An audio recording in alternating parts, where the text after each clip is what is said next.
Good evening to you, Doctor. Thank you very much for joining us. Obviously, parents are terribly anxious. Just from that poll, just a quick poll that we've done with some parents, over 50% of them are going, I'm just too frightened to send my child back. What is your message to parents who are raising this concern with you?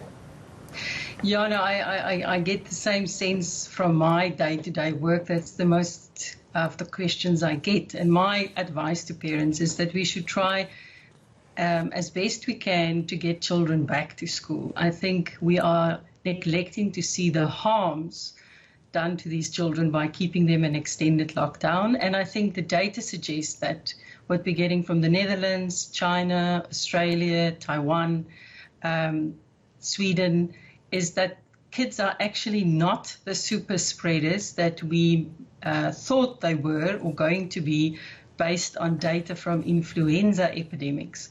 But when it comes to COVID, the data so far suggests that that is actually not true. So I do think they're not super spreaders. I do think the benefits for children to return to school, return to their normal routines, actually outweighs the risks at this point in time, especially if your child does not have an underlying serious condition that makes them perhaps higher risk. Well, that is a big issue here in South Africa, because we know that we've got a lot of TB in South Africa, and we do have children with HIV and other issues. How much caution should you exercise if your child has got TB, or even if your child has asthma? What should you be doing in thinking about sending your child back to school? Yes, I don't think you can make any blanket statements. I do think that one should individualize it. I think where possible you should discuss your child's individual risk with your healthcare worker or facility. As a general rule, when it comes to asthma, I think the more well-controlled the asthma is, the less the risk. So the vast majority of children with asthma should be able to go back to school, provided that they are on adequate treatment. And likewise, I mean, we don't actually have data specifically for children with TB, but I would argue that a child who's on TB treatment, who's compliant with TB treatment, and who's actually responding and doing well and better should also be able to return back to school.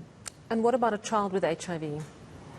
Again, if your child has HIV and your child is virally suppressed, that child is actually, in my mind, not necessarily at higher risk than any other child.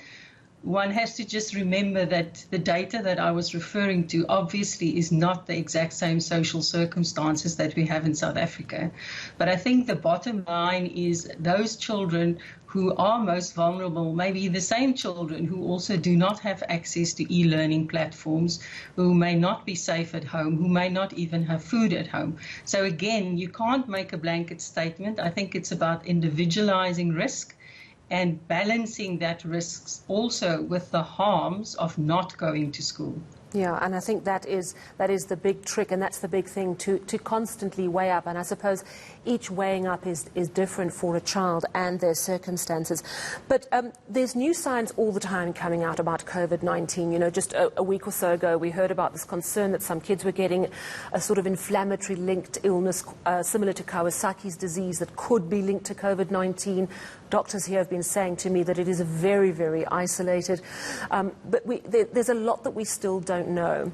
Coupled with that, we are sending our children back to school as the flu season hits, as winter comes along. So never mind that our immune systems will be compromised. I think every child that coughs, a parent is going to think they've got COVID-19. So anxiety levels are going to spiral as well.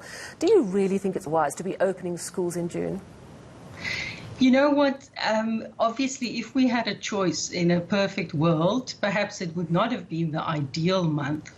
But again, I think against the background of a lockdown that's already been going on since March, and the harms done to children for being in an extended lockdown, and also the fact that science and data that has come out over the last 3 months support the fact that children generally have a milder illness, that the mortality risk is completely different to the adult world.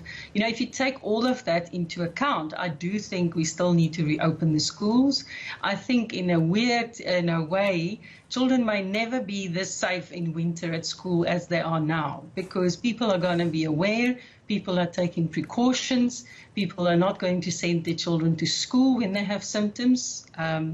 And in the schools themselves, whenever had they made children wear masks or wash their hands or sit apart.